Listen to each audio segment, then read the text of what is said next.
Lights, camera, rolling, music.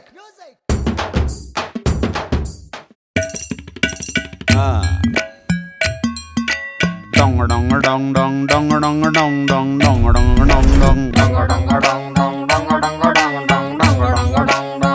Yes, go.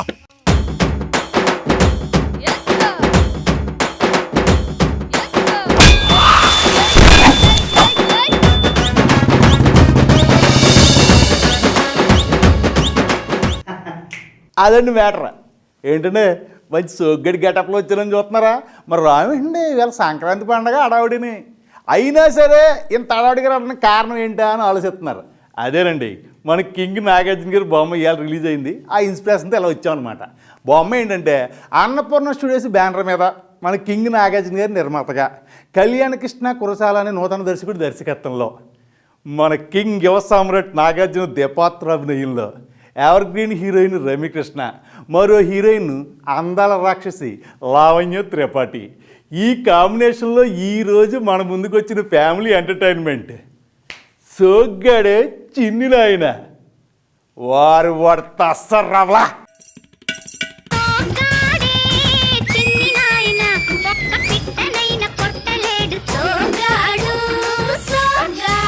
చితిని పట్టిన టేకు చెక్కలాగా వట్రంగా ఉంటావు. చేసిందంతా చేసి సిగ్గొకటి. వాడిదచ్చు నీ జాతకమే నీ అంతటి వాడవుతాడన్నారు. ఓరి నాయనో, ఆడు నీలా అవ్వకూడదని జాగ్రత్తగా పెంచాను. ఓ థ్యాంక్ యూ. మరి సోగ్గాడే చిన్ననైనా కథ చెప్పాలి అంటే గోదావరి జిల్లాలో ఉన్నటువంటి ఓ అందమైన పల్లెటూరు శివపురం. అక్కడ బంగారాజు చాలా ఫేమస్. ఎవరు? మన కింగ్ నాగార్జున గారు. ఈయన ఎలాంటి అమ్మాయినైనా సరే తన మాటలతో పడగొట్టేస్తాడు. ఆ అమ్మాయిలందరూ ఈ జుట్టు తిరుగుతూ ఉంటారు. అయితే ఈయనకి ప్రాణమైనటువంటి భార్య సత్యభామ. సత్యభామ కూడా బంగారాజు అంటే ప్రాణమే. కాకపోతే ఈ అమ్మాయిల విషయంలోనే వీళ్ళిద్దరి మధ్య చిన్న చిన్న కీచురాట్లు జరుగుతూ ఉంటాయి. అయితే అనుకోని పరిస్థితుల్లో ఒక యాక్సిడెంట్లో బంగారాజు మరణిస్తాడు. దాంతో షాక్ అవుతుంది సత్యభామ. కాకపోతే అప్పటికే సత్యభామ కడుపుతూ ఉంటుంటూ బంగారాజు మరణించిన తర్వాత తనకు పుట్టిన బిడ్డని బంగారాజు లక్షణాలు రాకుండా జాగ్రత్తగా అమ్మ కూర్చులో పెంచుద్ది. అతను పెరిగి పెద్ద నాగార్జున అవుతాడు. ఆయన మాత్రం అమ్మ కూర్చులోనే ఉంటాడు. ఊరికి దూరంగా చదివించి ఆ అబ్బాయిని పెంచబట్టి అతను పెరిగి డాక్టర్ అయ్యి అమెరికాలో ఉంటాడు. ఆ అబ్బాయికి సీత అనే అమ్మాయిని ఇచ్చి పెళ్లి చేస్తారు. పెళ్ళైన 3 ఏళ్ళ తర్వాత మళ్ళీ ఈ ఊరు వచ్చి ఎవరో బంగారాజు కొడుకు కోడలు వచ్చి సత్యభామను కలిసి మీ ఇద్దరం విడాకులు తీసుకుంటున్నాం అంటారు. దాంతో సత్యభామ షాక్ అవుద్ది. ఈ షాకులో ఇంట్లోకి వెళ్ళి మొగుడు ఫోటో ముందు నుంచుని ఏంటి బాధ, నువ్వు వెళ్ళిపోయి బాగానే ఉన్నావు, ఇలా జరుగుతుందని చెప్పి గట్టిగా అడిగేటప్పటికి సడన్గా బంగారాజు ఆత్మ ప్రత్యక్షం అవుద్ది. మళ్ళీ షాక్ అవుద్ది సత్యభామ.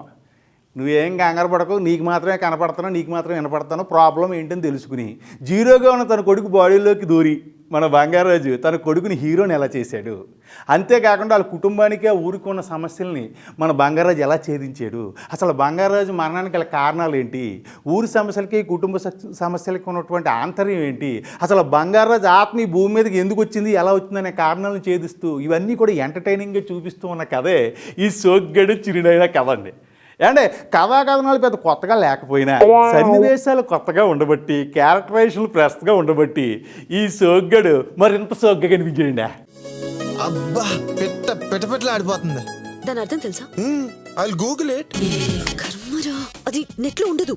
నా కడుపుని ఎలా పుట్టావురా నువ్వు? ఆ రోజుల్లో ఊరంతా బంపచిక్ బంపచిక్ బంపచిక్.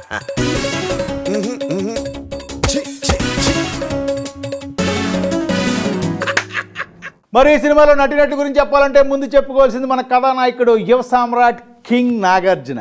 నాగార్జున గారు ఈ సినిమాలో ద్విపాత్రాభినయం చేశారండి. చాలా రోజుల తర్వాత పల్లెటూరు గెటప్ బంగారాజుగా కనిపించారు. ఇంకో పక్క ఎన్ఆర్ఐ రామ్ కింద కనిపించారు. ఈ 2 పాత్రలకి ఆయన చాలా వైరుధ్యం చూపించారు. అంటే ఆయన బాడీ లాంగ్వేజ్లో కానివ్వండి, లేకపోతే డైలాగ్ మాడ్యులేషన్లో కానివ్వండి, ఆ మాండలికం పలకడంలో కానివ్వండి, అద్భుతమైన పెర్ఫార్మెన్స్. అంటే నాగార్జున గారు ఇద్దరు నాగార్జునలు ఉన్నారా అన్నంతగా మనకు ఒక ఫీలింగ్ కలిగేలాగా ఆయన మంచి పెర్ఫార్మెన్స్ అందించి శబాస్ అనిపించుకున్నారు. ఆ తర్వాత ఓ హీరోయిన్గా రమ్యకృష్ణ గారండి. ఈవిడ ఇప్పటికీ ఆ గ్లామర్ కానీ ఆవిడ పెర్ఫార్మెన్స్ కానీ ఎక్కడ ఆవిడ సత్తా తాగలేదండి. Ever green. ఇటు నాగార్జున భారీగా, ఇంకో నాగార్జునకి తల్లిగా ఆవిడ కనిపించిన ఒకే పాత్రలో అయినా ఆవిడ ద్విపాత్రాభినయం చేసినట్టేనండి. తన అద్భుతమైన పెర్ఫార్మెన్స్తో తన గ్లామర్తో మరోసారి ఆకట్టుకున్నారు ఈవిడ. అలాగే లావణ్య త్రిపాఠి. ఈ పిల్లకి ఈ క్యారెక్టర్ మాత్రం ప్రత్యేకమైందండి. ఎందుకంటే తన కెరీర్లో బెస్ట్ క్యారెక్టర్ చేసింది. ఈ పాత్రలో తన గ్లామర్గా కనపడటమే కాకుండా తన పెర్ఫార్మెన్స్తో శభాష్ అనిపించుకుంది. ఆ తర్వాత ఇంక మిగిలిన పాత్రలకు వెళ్తే డాక్టర్ బ్రహ్మానందం గారు, సప్తగిరి, వెన్నెల కిషోరు,